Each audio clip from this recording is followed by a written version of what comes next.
My friend and I did a great April Fool's Day prank on April 1st, 2013 that left everyone a little unsure of what the truth was. We went on a hike in Turnbull Canyon and told everyone that we had taken shrooms and went on my third rite of passage, a second vision quest. That would be unusual in most tribes. Usually a rite of passage like that would be done alone, but I told people that since I didn't know more than what my own family had taught me of the traditions, I decided it would be good since my friend and I had been through so much together, and this rite of passage involved substances that we didn't even know how we'd react to.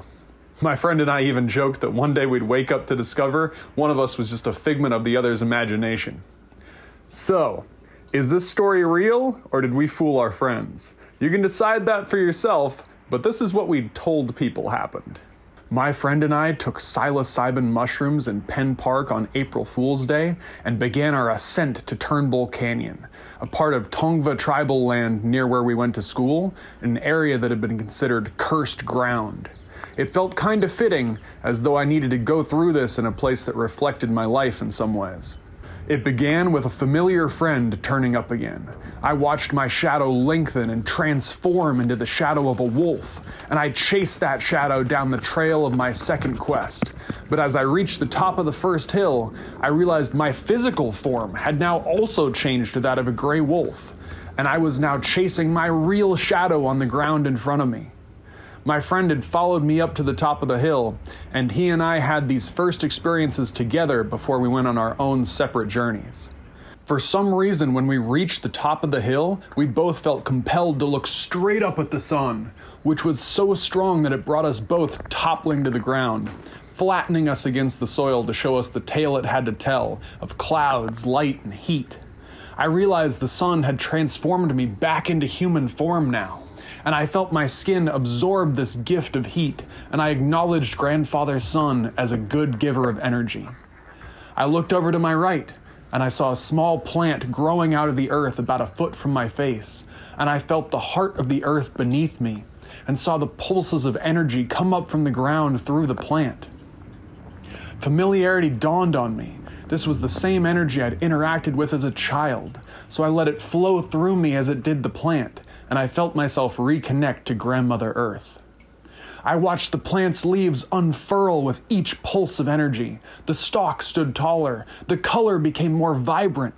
I watched days of growth in seconds as though time had sped up, and I knew I was being told of what connection with the earth can do. I acknowledged the giver of life and felt myself blossom and unfurl in much the same manner as the plant. I spent time there allowing the energies from the sun and the soil to course through me, feeling my body and its interaction with life around me.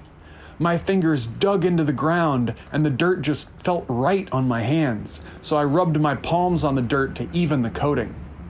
My attention was brought back to the sky, and a raven that flew off into the distance, and with each beat of its wings, I saw the years of a particular lifetime go by. Each wing flap was swift, but the time between them lagged as the bird floated on the breeze. I saw a lifetime of myself if I had stayed with my ex-girlfriend. As we began to age, then the wings flapped again. I saw children in the next flap of the bird's wings, then marriage, then wrinkles appearing, and even death, until I was just a body in the dirt. I saw every major chapter of this life and the beauty, trials, and tribulations that went with it, and I enjoyed the experience with a warm smile. And then I let that reality go as the raven got farther into the distance. I acknowledged that experience, but knew it wasn't the life for me, not this time. I felt the universe insinuate that there would be some kind of price to pay to break the bond between the woman I had seen as my soulmate. I pulled away from that life and felt a metaphysical nod of affirmation.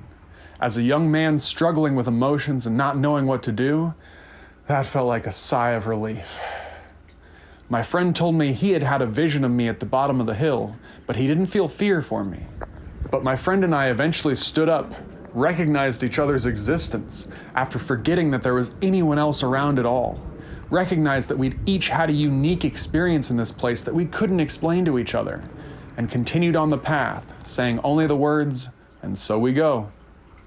The next spot we stopped was higher up, and each area felt like a new world to discover, a new universe to see. The phrase, "and so we go," became the only words we spoke to each other for large parts of the journey, experiencing our own worlds in silence.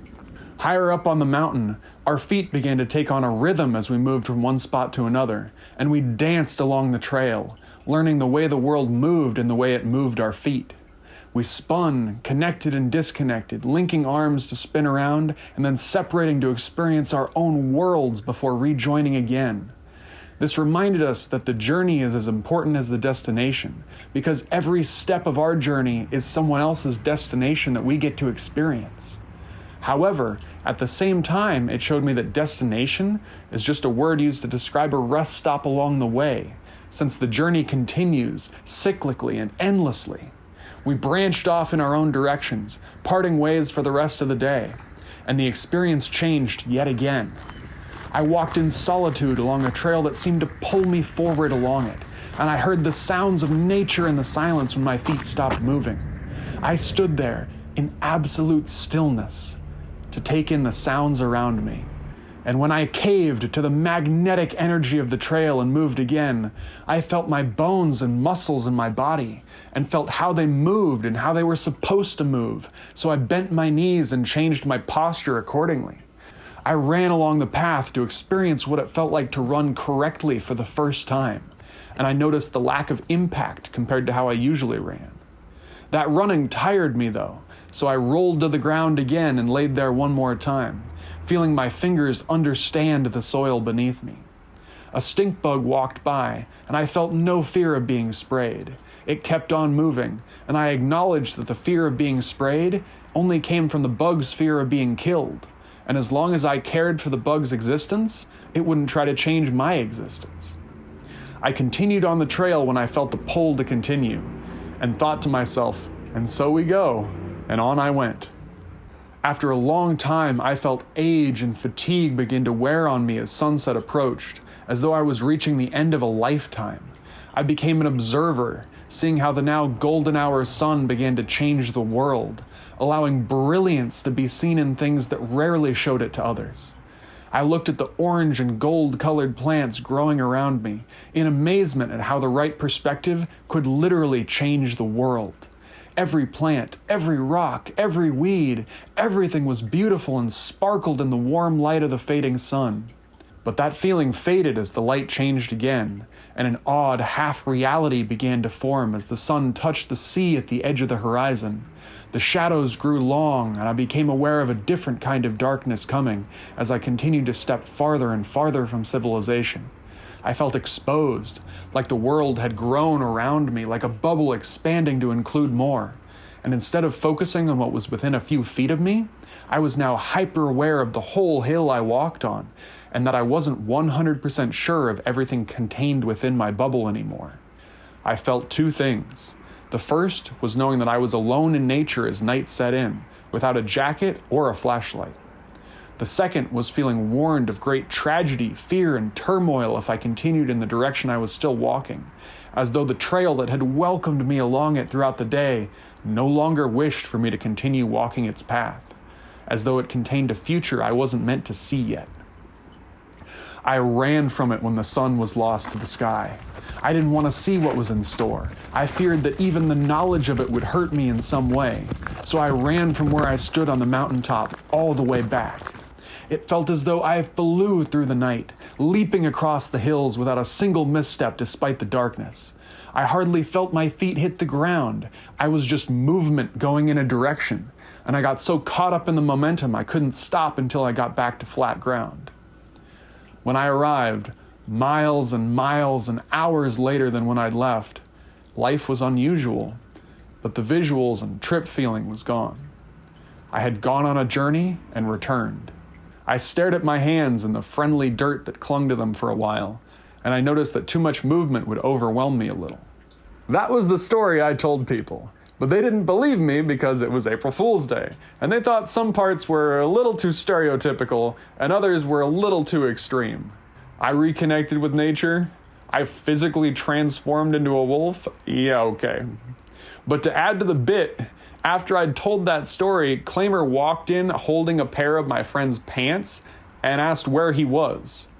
I said I didn't know where he was, probably still up in the mountains, or without pants.